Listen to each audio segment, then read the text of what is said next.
Bom, gente, vamos continuar com o trabalho nosso de Química. A aula nossa hoje é Soluções 2. Em Soluções 1, nós vimos a parte qualitativa das soluções. Em Soluções 2, nós vamos ver a parte quantitativa, que trata das unidades de concentração. Bom, e afinal de contas, o que é uma unidade de concentração? Uma unidade de concentração é qualquer tipo de relação que você tenha entre quanto soluto você tem, ou seja, a quantidade de soluto, e quanta solução você tem, quantidade de solução.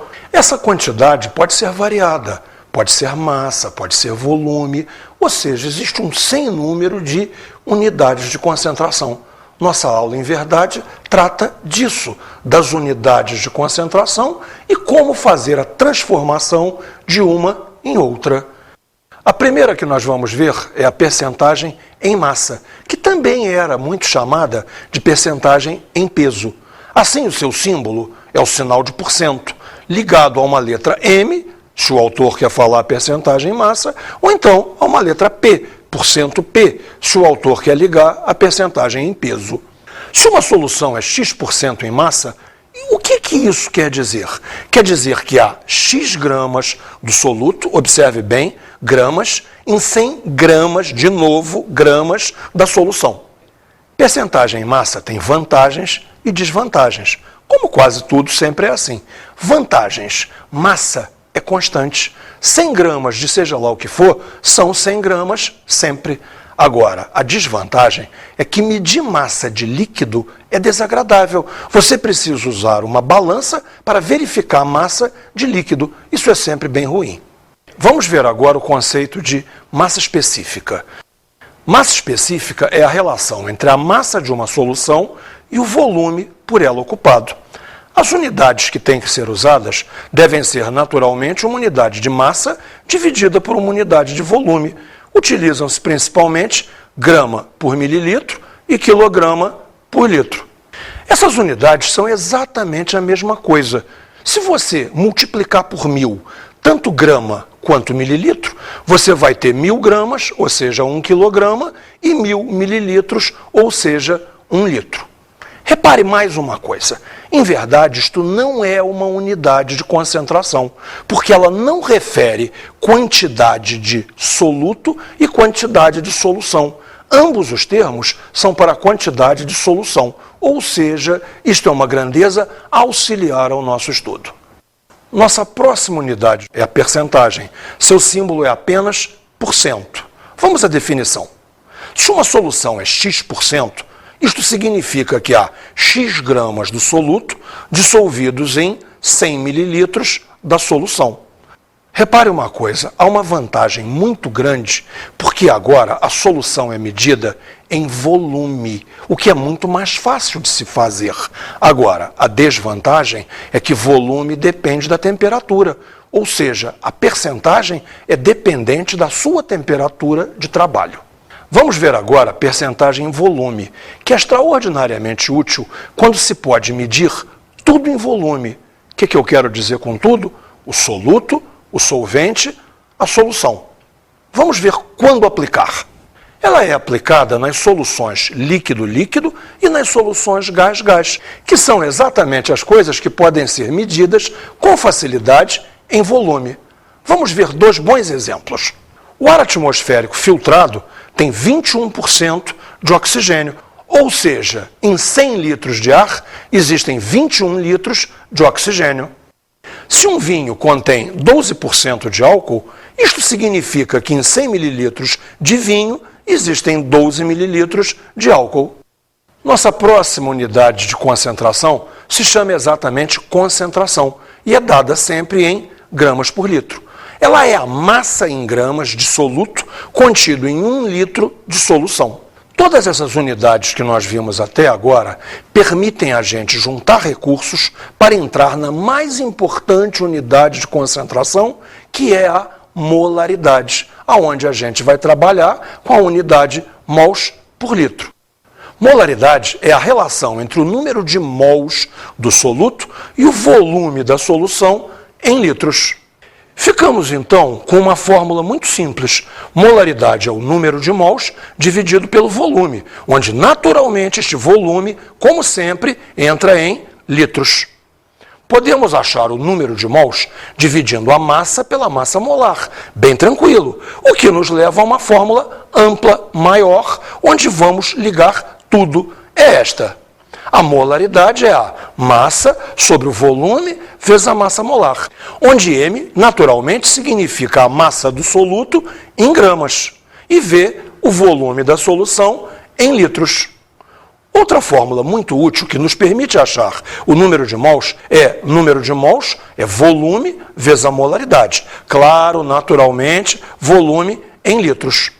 Vamos agora ligar a molaridade com a percentagem massa. Fica assim, molaridade é percentagem massa vezes a densidade vezes 10 dividido pela massa molar, onde, naturalmente, %M está representando a percentagem massa e D está representando a densidade. Fica fácil. A próxima fórmula liga molaridade com percentagem. Cuidado, essa é a percentagem e não a percentagem massa. Fica assim, percentagem vezes 10 dividido pela massa molar, onde, naturalmente, o símbolo de % está representando a percentagem. Bem, o que nós vamos fazer agora é juntar todas essas fórmulas, combinando-as todas na resolução de um exercício, mas um exercício bem abrangente com vários itens. Vamos lá? A 400 mililitros de uma solução 0,4 molar de NaOH, que é o hidróxido de sódio, cuja massa molar é 40 gramas por mol, adicionam-se 1,6 gramas de hidróxido de sódio sólido, que se dissolvem sem alteração de volume. Para a nova solução formada, determinar a molaridade, a concentração em gramas por litro e a percentagem. Por favor, observe que todas as fórmulas podem ser alteradas em função de qual é a grandeza que você quer calcular. Se não, observe como vai ficar. Alteramos, então, a fórmula para M, a massa, é a molaridade vezes o volume vezes a massa molar, o que nos permite o seguinte cálculo. Na solução havia uma massa de 0,4 vezes 0,4 vezes 40, ou seja, havia uma massa de 6,4 gramas. Como vamos, então, fazer o cálculo da nova massa? Vamos somar a massa que a solução já tinha e que já calculamos com a massa que foi adicionada. Observe, então. A nova massa, então, é igual a 6,4, que é a massa anterior, mais 1,6 que foi adicionado. Consequentemente, a nova massa é de 8 gramas. Com esses 8 gramas que encontramos agora, vamos refazer todos os cálculos, iniciando pela nova molaridade. Ou seja, a nova molaridade é dada por 8 dividido por 0,4 vezes 40, o que nos fornece meio, ou seja, a solução é meio molar. Vamos agora ao cálculo da nova concentração em gramas por litro. Fica muito fácil se feito assim. Molaridade é concentração dividido pela massa molar. Ou seja, concentração é molaridade vezes massa molar. Conta fácil. Meio vezes 40, 20 gramas por litro. Finalizamos tudo com o cálculo agora da nova percentagem. Veja só, numericamente você pode dizer que 10 vezes a percentagem é a concentração. Ficou fácil. Logo, percentagem será 20 dividido por 10, ou seja, 2%. Você deve ter percebido que esse exercício foi muito mais fácil do que parecia. Bem, agora nós precisamos ver algumas unidades de concentração que não são tão importantes assim, mas que também têm que ser vistas. Vamos olhar a molalidade e a fração molar. Molalidade é a relação entre o número de mols do soluto e a massa do solvente em quilogramas. Observe, por favor, que na molalidade há uma diferença muito grande para as anteriores. O solvente é dado em massa, solvente, e não a solução. Vamos então à fração molar. Define-se fração molar de um componente de uma solução como sendo a razão entre o número de mols deste componente e o número total de mols desta solução. Suponha, então, uma solução que tem apenas dois componentes. Vamos chamá-los de componente 1 e componente 2. Vamos ver como ficariam as fórmulas. x1 é N1 sobre N1 mais N2. E x2 é N2 sobre N1 mais N2. Onde x1 e x2 são as frações molares dos componentes 1 e 2. E N1 e N2 seus respectivos números de mols. As frações molares sempre são números adimensionais, compreendidos entre 0 e 1. E a soma das frações molares sempre será igual a 1. Sempre x1 mais x2 igual a 1. Todas essas fórmulas vão levar a gente a um assunto novo e super importante, que é a diluição de soluções. Tecnicamente, chama-se diluir uma solução a acrescentar solvente nela. Você faz isso em seu dia a dia. Por exemplo, você não toma suco puro da garrafa, você acrescenta água nele. Você não toma guaraná natural puro, você acrescenta água a ele.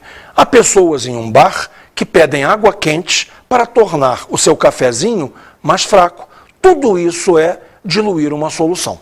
Observe que, como há o acréscimo apenas de solvente, não há acréscimo de soluto, o número de mols do soluto permanece constante. Ou seja, a nossa ideia é que o número de mols inicial e o número de mols final da solução permanecem os mesmos. Vamos criar um esquema, então, para entender a diluição de soluções.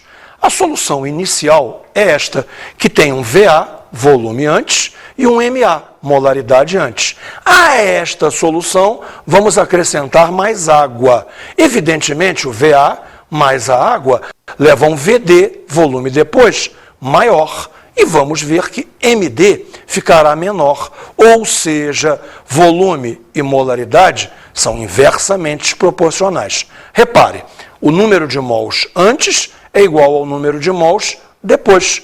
Como o número de mols é V vezes M, teremos que VA vezes MA é VD vezes MD. Vamos ver então agora algumas observações importantes. Podemos usar os volumes em qualquer unidade, desde que usemos a mesma unidade nos dois lados da fórmula.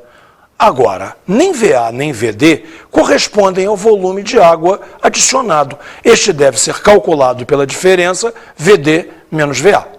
Para melhorar a nossa compreensão nesse novo assunto, vamos resolver um bom exercício. Que volume de solução 1/10 molar de hidróxido de sódio, cuja massa molar é 40 gramas por mol, podemos preparar a partir de 25 mililitros de uma solução a 10%? Observe duas coisas importantes no enunciado. Primeiro, a solução M sobre 10 é a solução diluída, é a solução final, é a que nós queremos obter. Enquanto que a solução a 10% é a solução concentrada, é a solução inicial, a que nós temos agora. Vamos então calcular a molaridade da solução inicial. Com a fórmula que nós já aprendemos antes, que relaciona molaridade e percentagem, temos que molaridade é percentagem vezes 10 sobre a massa molar. Ou seja, fazendo os cálculos, 10 vezes 10 dividido por 40, 2,5. Ou seja, a solução inicial, a solução concentrada, é a solução 2,5 molar. Para determinar o volume da solução diluída, fazemos o seguinte, observe, V1 vezes M1 é V2 vezes M2. Como V1 é 25, observe, 25 vezes 2,5 é igual a V2, o volume que queremos achar, vezes 0,1. Calculando, teremos V2 igual a 625 mililitros. Você reparou, e é muito importante, que nesse exercício todos os volumes ficaram na mesma unidade. Todos os volumes foram usados em mililitros. Bem, isto encerra a nossa conversa sobre diluição de soluções. E vamos agora a um outro assunto, que é a mistura de soluções de mesmo soluto. Repare, isto não pertence ao dia a dia de ninguém. Imagine, por exemplo, o seguinte: misturar duas soluções, ambas de água salgada, uma água bem salgada e uma água pouco salgada. Que iríamos obter? Bem, uma água mais ou menos salgada. Ou então pense assim: misturar um café bem forte com um café bem fraco. Que iremos obter? Um café, sei lá, um café médio. Vamos ver agora um esquema muito simples para a mistura de soluções de mesmo soluto. Repare, chamaremos a uma de V1 e M1, ou seja, volume e molaridade da primeira solução. Chamaremos a outra de V2 e M2, ou seja, o volume e a molaridade da segunda solução.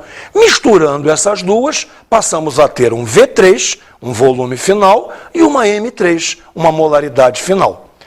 Isso visto em uma fórmula fica assim, repare, V1 vezes M1 mais V2 vezes M2 é V1 mais V2 vezes M3.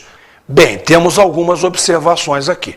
Note, V1 vezes M1 é o número de mols da primeira solução. V2 vezes M2 é o número de mols da segunda solução. V1 mais V2 é o volume da terceira solução. Logo, V1 mais V2 vezes M3 é o número de mols da terceira solução. Vamos agora ver um interessante exercício que, observe, não tem enunciado. O enunciado é exatamente esse esquema onde existe um X, um número a calcular. Observe bem, a primeira solução é de soda cáustica, 0,15 molar, e seu volume é 200 mililitros. A segunda solução também é de soda cáustica, afinal de contas esse é o nosso assunto. A solução é 0,30 molar e o seu volume é 100 mililitros. A solução mistura, que tem 300 mililitros, naturalmente, é uma solução X molar. X é o que nos cabe calcular. Na fórmula temos V1 vezes M1 mais V2 vezes M2 é V1 mais V2 vezes M3. Observe então os cálculos. 200 vezes 0,15, isto é a primeira solução, mais 100 vezes 0,30, isso é a segunda solução. E, finalmente, a solução mistura, 300 vezes x. Calculando isso, temos 30 mais 30 é 300 M3, logo M3 é 0,2. Muito fácil. Repare uma coisa super importante. Observe, primeiramente, a aditividade de volumes. 200 mililitros mais 100 mililitros igual a 300 mililitros.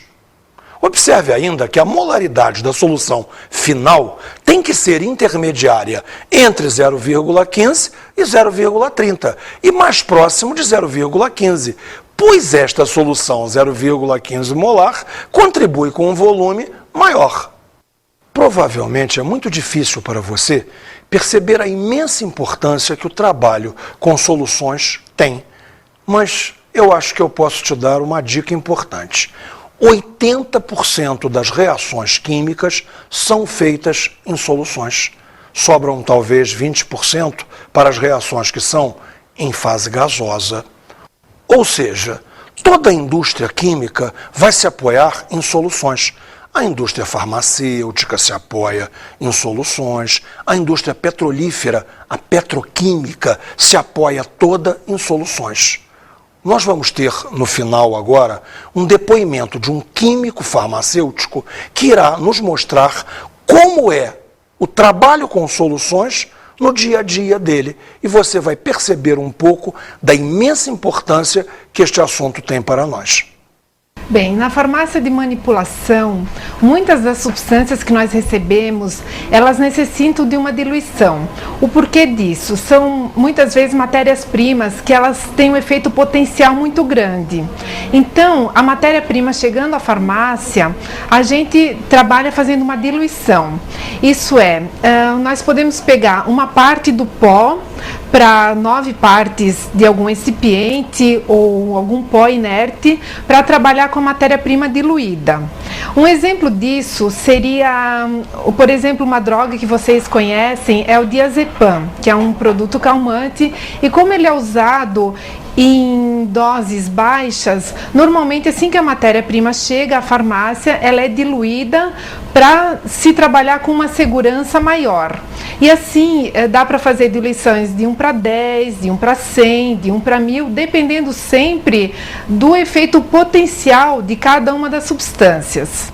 Um outro exemplo de matéria-prima que chega puro à farmácia, líquido, muitas vezes nós fazemos o ácido tricloroacético. Chega puro à farmácia e é necessário fazer uma diluição a 30% ou 10%, conforme o médico esteja necessitando. Nesse caso, nós pegamos 30 ml da substância pura e diluímos em água. E isso é um exemplo de uma diluição de líquido em solução.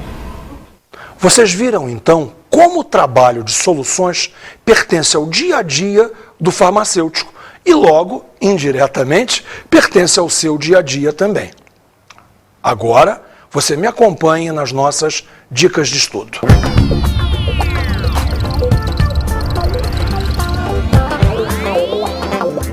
Bom, para você entender a minha dica de estudo para esse assunto, eu vou te contar uma pequena história. Uma vez eu estava numa universidade onde ia haver uma prova daqui a 1 hora e meia, e 2 candidatos estavam tentando repassar fórmulas. Um deles disse a clássica fórmula de física F igual a ma, ao que o outro, muito espantado, disse: essa fórmula eu sei, mas o que são o F, o M e o A? Ao que o outro respondeu: também, você quer saber tudo? Eu não sei não. Veja, este é o grande pecado da coisa. Você tentar decorar o que você não compreende. Como nós vimos um número muito grande de fórmulas, ocasionalmente é necessário que você saiba uma ou outra de cor. Agora, jamais tente memorizar o que você não compreende.